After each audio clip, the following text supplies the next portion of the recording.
You fool! Warren is dead.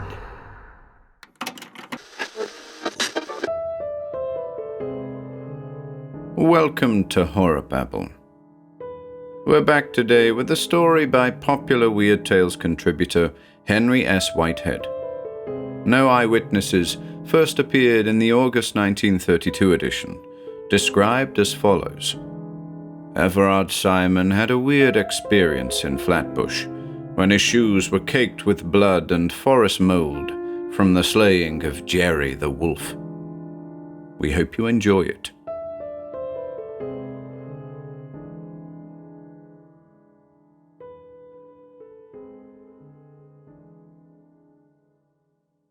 No Eyewitnesses by Henry S. Whitehead. There were bloodstains on Everard Simon's shoes. Simon's father had given up his country house in Rye when his wife died and moved into an apartment in Flatbush, among the rising apartment houses which were steadily replacing the original rural atmosphere of that residential section of swelling Brooklyn. Bloodstains and forest mold on his shoes.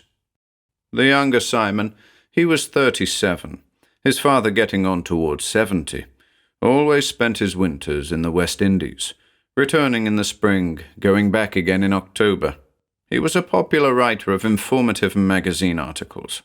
As soon as his various visits for weekends and odd days were concluded, he would move his trunks into the Flatbush apartment and spend a week or two, sometimes longer, with his father.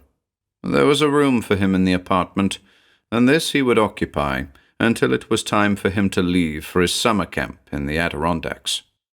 Early in September, he would repeat the process, always ending his autumn stay in the United States with his father, until it was time to sail back to St. Thomas or Martinique, or wherever he imagined he could write best for that particular winter.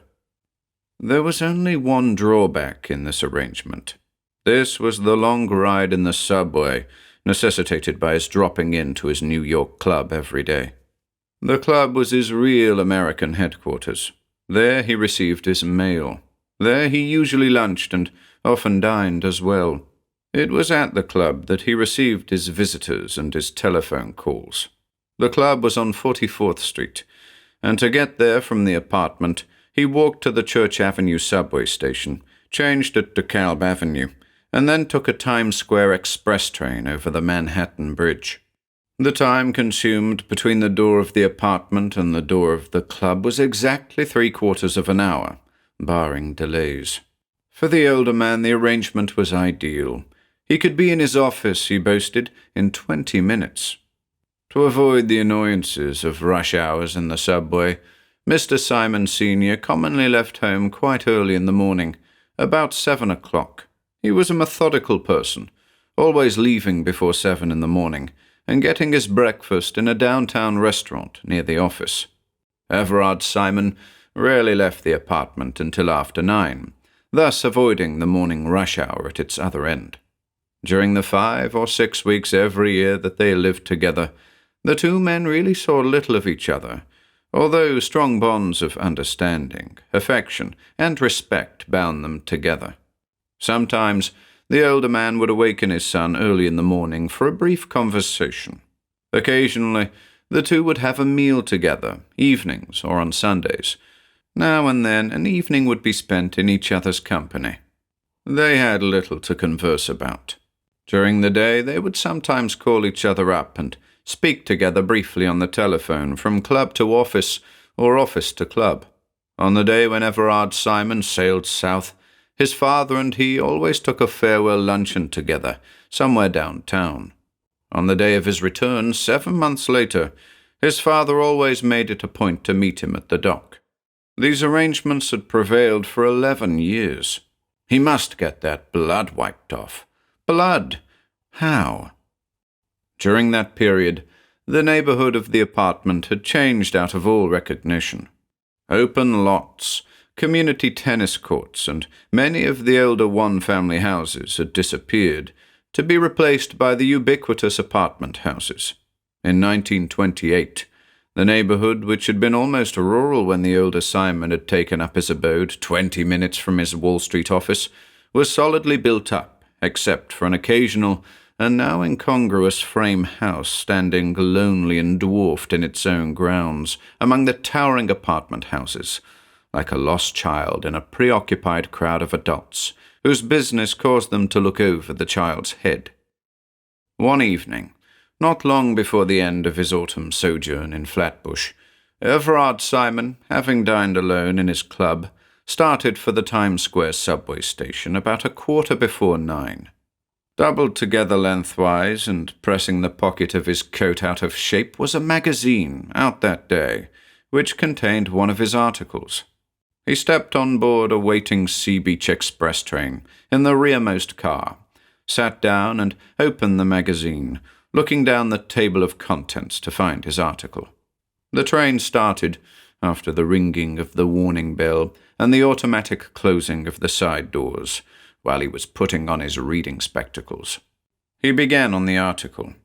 He was dimly conscious of the slight bustle of incoming passengers at Broadway and Canal Street, and again when the train ran out on the Manhattan Bridge because of the change in the light, but his closing of the magazine with a page corner turned down, and the replacing of the spectacles in his inside pocket when the train drew into DeKalb Avenue were almost entirely mechanical. He could make that change almost without thought. He had to cross the platform here at DeKalb Avenue, get into a Brighton Beach local train. The Brighton Beach Expresses ran only in rush hours, and he almost never traveled during those periods. He got into his train, found a seat, and resumed his reading. He paid no attention to the stations, Atlantic and 7th Avenues.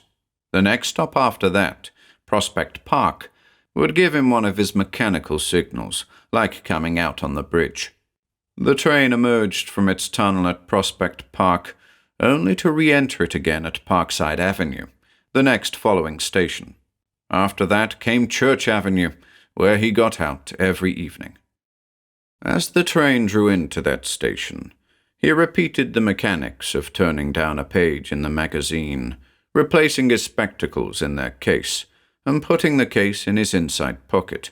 His mind entirely on the article, he got up, left the train, walked back toward the Caton Avenue exit, started to mount the stairs. A few moments later he was walking, his mind still entirely occupied with his article, in the long familiar direction of his father's apartment. The first matter which reminded him of his surroundings was the contrast in his breathing after the somewhat stuffy air of the subway train. Consciously, he drew in a deep breath of the fresh, sweet outdoor air. There was a spicy odor of wet leaves about it somehow. It seemed, as he noticed his environment with the edge of his mind, darker than usual. The crossing of Church and Caton Avenues was a brightly lighted corner. Possibly something was temporarily wrong with the lighting system. He looked up. Great trees nodded above his head. He could see the stars twinkling above their lofty tops. The sickle edge of a moon cut sharply against black branches, moving gently in a fresh wind from the sea.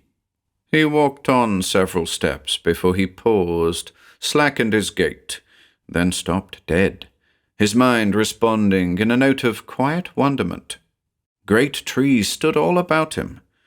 From some distance ahead, a joyous song in a manly bass, slightly muffled by the wood of the thick trees, came to his ears.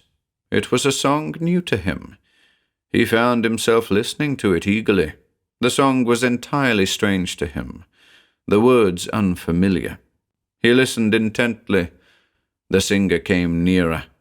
He caught various words, English words. He distinguished merry and heart and repine. It seemed entirely natural to be here, and yet, as he glanced down at his brown clothes, his highly polished shoes, felt the magazine bulging his pocket, the edge of his mind caught a note of incongruity. He remembered with a smile that strange drawing of Aubrey Beardsley's, of a lady playing an upright cottage pianoforte in the midst of a field of daisies. He stood, he perceived, in a kind of rough path worn by long usage. The ground was damp underfoot. Already his polished shoes were soiled with mould. The singer came nearer and nearer. Obviously, as the fresh voice indicated, it was a young man. Just as the voice presaged that before many seconds the singer must come out of the screening array of tree boles, Everard Simon was startled by a crashing quite nearby at his right. The singer paused in the middle of a note, and for an instant there was a primeval silence undisturbed by the rustle of a single leaf. Then a huge timber wolf burst through the underbrush to the right, paused, crouched, and sprang in a direction diagonal to that in which Everard Simon was facing, toward the singer. Startled into a frigid immobility, Simon stood as though petrified. He heard an exclamation in the singer's voice, a quick heh, then the sound of a struggle. The great wolf, apparently, had failed to knock down his quarry. Then, without warning, the two figures, man and wolf, came into plain sight. The singer, for so Simon thought of him, a tall, robust fellow, in fringed deerskin, slashing desperately with a hunting knife. The beast crouching now, snapping with a tearing motion of a great, punishing jaw.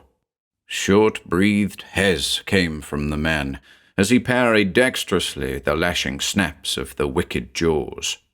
The two, revolving about each other, came very close. Everard Simon watched the struggle, fascinated, motionless. Suddenly, the animal shifted its tactics. It backed away stealthily, preparing for another spring. The young woodsman abruptly dropped his knife, reached for the great pistol which depended from his belt in a rough leather holster. There was a blinding flash, and the wolf slithered down, its legs giving under it. A great cloud of acrid smoke drifted about Everard Simon, cutting off his vision, choking smoke which made him cough. But through it he saw the look of horrified wonderment on the face of the young woodsman, saw the pistol drop on the damp ground as the knife had dropped, followed with his eyes through the dimming medium of the hanging smoke, the fascinated, round-eyed stare of the man who had fired the pistol. There, a few feet away from him, he saw an eldritch change passing over the beast, shivering now in its death struggle. He saw the hair of the great paws dissolve, the jaws shorten and shrink, the lithe body buckle and heave strangely.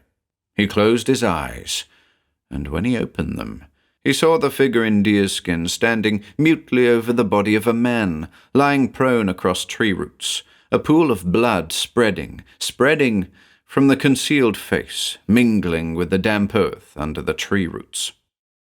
Then the strange spell of quiescence which had held him in its weird thrall was dissolved, and, moved by a nameless terror, he ran, wildly, straight down the narrow path between the trees. It seemed to him that he had been running only a short distance when something, the moon above the trees perhaps, began to increase in size, to give a more brilliant light. He slackened his pace. The ground now felt firm underfoot, no longer damp, slippery. Other lights joined that of the moon.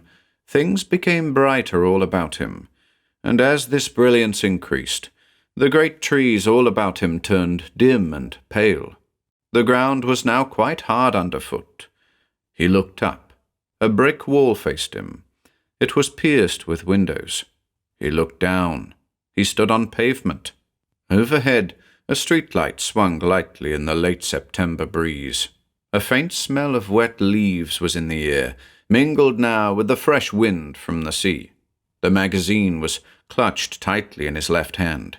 He had, it appeared, drawn it from his pocket. He looked at it curiously, put it back into the pocket.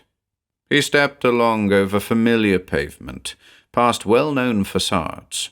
The entrance to his father's apartment loomed before him. Mechanically, he thrust his left hand into his trousers pocket. He took out his key, opened the door, traversed the familiar hallway with its rugs and marble walls and bracket side-wall light clusters. He mounted the stairs, one flight, turned the corner, reached the door of the apartment, let himself in with his key. It was 9:30, and his father had already retired. They talked through the old man's bedroom door monosyllabically. The conversation ended with the request from his father that he close the bedroom door. He did so, after wishing the old man good night. He sat down in an armchair in the living room, passed a hand over his forehead, amused. He sat for 15 minutes. Then he reached into his pocket for a cigarette. They were all gone.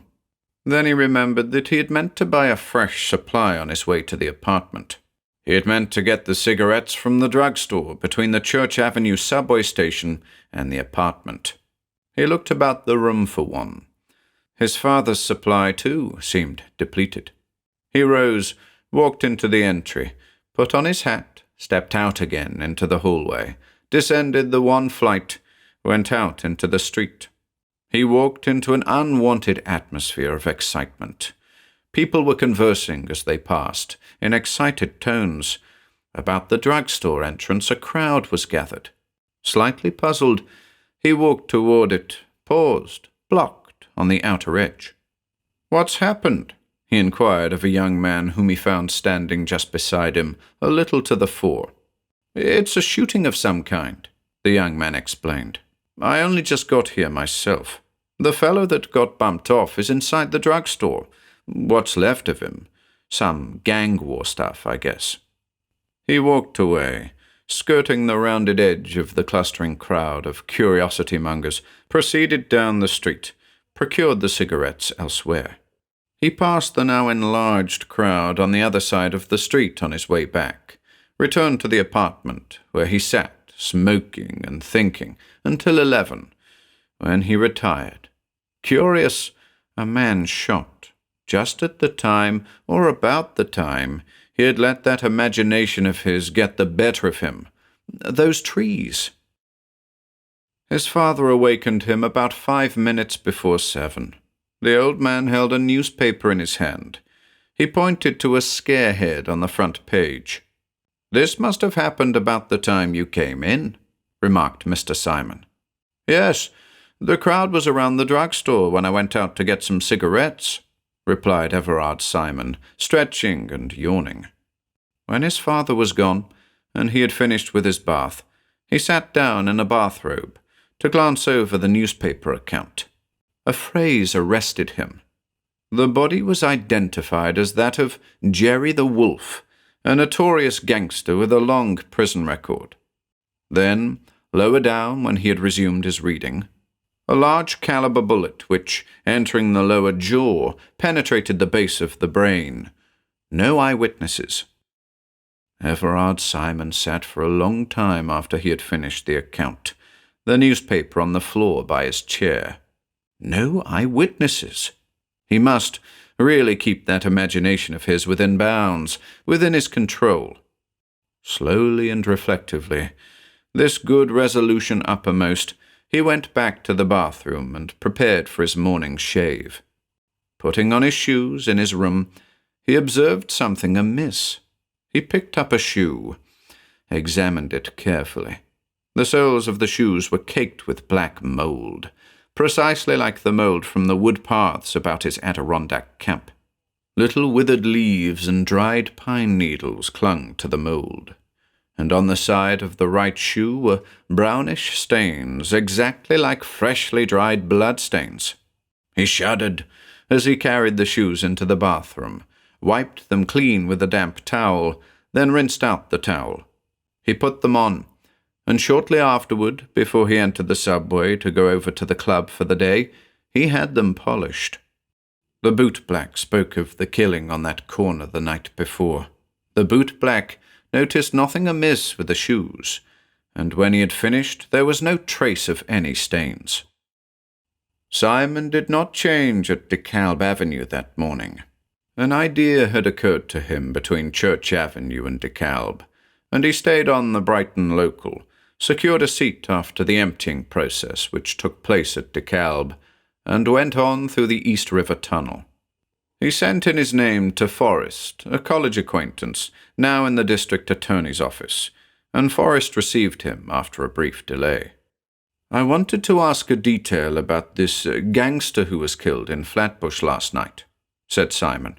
"I suppose you have his record, haven't you?" "Yes, we know pretty well all about him. What particular thing did you want to know?" "About his name," replied Simon. "Why was he called Jerry the Wolf? That is, why the wolf particularly?" "That's a very queer thing, Simon. Such a name is not really uncommon. There was that fellow Goddard, you remember. They called him the Wolf of Wall Street. There was the fiction criminal known as the Lone Wolf. There have been plenty of wolves among criminal monikers. But this fellow, Jerry Garafsky, was a Hungarian, really. He was called the Wolf, queerly enough, because there was those in his gang who believed he was one of those birds who could change himself into a wolf. It's a queer combination, isn't it, for a New York gangster?" "Yes," said Everard Simon. "It is very queer when you come to think of it. I'm much obliged to you for telling me. I was curious about it somehow." "That isn't the only queer aspect of this case, however," resumed Forrest, a light frown suddenly showing on his keen face. "In fact, that wolf thing isn't a part of the case. Doesn't concern us, of course, here in the district attorney's office. That's nothing but blah. Gangsters are as superstitious as sailors. More so, in fact. No. The real mystery in this affair is the bullet, Simon. Want to see it?" "Why, yes, of course, if you like, Forrest. What's wrong with the bullet?" Forrest stepped out of the room, returned at once, laid a large round ball on his desk.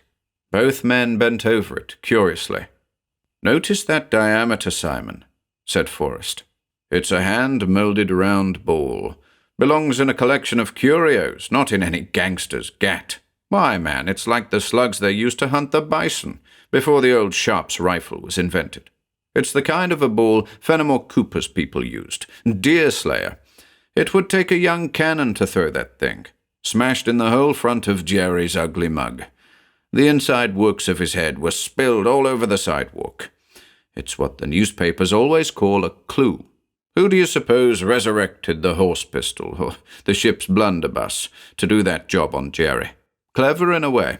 Hooked it out of some dime museum, perhaps. There are still a few of those old pitches still operating, you know, at the old stand, along East 14th Street. A flintlock single-shot horse pistol, I'd imagine," said Everard Simon, laying the ounce-lead ball back on the mahogany desk. He knew something of weapons, new and old. As a writer of information articles, that was part of his permanent equipment. "Very likely," mused the assistant district attorney. "Glad you came in, old man." And Everard Simon went on uptown to his club.